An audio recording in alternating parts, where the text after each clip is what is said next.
আমরা জাতীয় পার্টি থেকে বিএনপিতে যোগ দেবো কেন, সেটার কারণ হলো যে আমাদের এই ওয়ার্ডের ভিতরে একটা ইউনিয়ন, একটা ওয়ার্ডের ভিতরে মেরুন ইউনিয়নের 3 নম্বর ওয়ার্ডের ভিতরে আমাদের এমপি মহোদয় 7 কিলোমিটার সলিং রাস্তা করে দিয়েছে। তাইলে আমরা এই এলাকাতে অনলাইন চাই, অনলাইনের রাজনীতির সাথে সম্পৃক্ত হইতে চাই। এই জন্যই আমাদের আগামী পথচলা চিন্তাধারা হলো যে বিএনপি এগিয়ে আছে, বিএনপির শতকরা 95% সমর্থক খাগড়াছড়িতে, তাহলে তাদেরকে যদি আমরা একটু সহযোগিতা করি তাহলে এই খাগড়াছড়ি জেলা, এই 9টি উপজেলা সমস্ত মানুষ উপকৃত হবে, আমার মতো পরিবার উপকৃত হবে। এই জন্য আমার তাগিদে, আমার উন্নয়নের জন্য, আমার দেশবাসীর উন্নয়নের জন্য আমি বিএনপিতে যোগ দেওয়ার জন্য আসছি।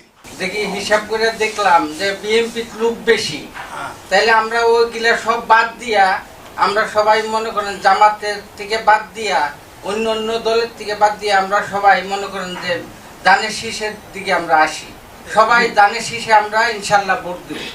বেগম খালেদা জিয়ার যে আপসহীন দেশ নেত্রী, জীবনের বিনিময়ে আপোষ করে নাই, সেই নেত্রীকে আমরা ভালোবেসে তাদের সুযোগ্য উত্তরসূরি বিএনপির বর্তমান চেয়ারম্যান তারেক রহমানকে পছন্দ করে ভালোবেসে আজকে যে আমাদের বিএনপির হাতে হাত রেখে আপনারা যোগদান করেছেন, সেই জন্য আমি আপনাদেরকে অত্যন্ত ধন্যবাদ এবং আপনাদের সাথে কৃতজ্ঞতা জানাচ্ছি।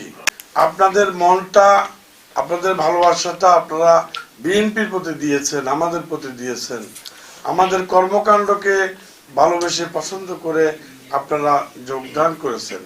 সেই জন্য আমি বলবো আগামী নির্বাচনে যাতে করে একটা জাতি উপকৃত হয় এবং জাতি যেন গণতন্ত্রের পথে মানে উত্তরণ ঘটাতে পারে, গণতন্ত্র পুনরুদ্ধার হয়, একটি গণতান্ত্রিক সরকার প্রতিষ্ঠা করতে পারে দেশবাসী, জাতি, এবং গণতান্ত্রিক সরকার যেন আগামী দিনে আমাদের রাষ্ট্র কাঠামোকে নতুন করে সাজিয়ে দেশে একটা স্থিতিশীল পরিবেশ তৈরি করতে পারে।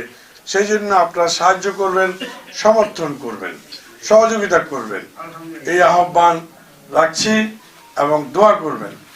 দেশের গণতান্ত্রিক উত্তরণের জন্য আপনারা কাজ করবেন এবং দেশে যাতে একটা গণতান্ত্রিক ধারা সূচিত হয়, একটা নতুন সরকার প্রতিষ্ঠিত হয়।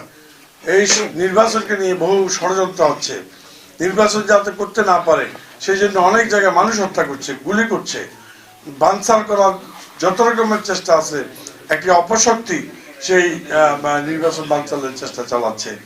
তো এই ব্যাপারে সবাই আমরা দোয়া করব, সমর্থন দেব, যাতে করে এই নির্বাচনটা সফলভাবে, সার্থকভাবে সফল হয়, সুষ্ঠুভাবে সম্পন্ন হয়।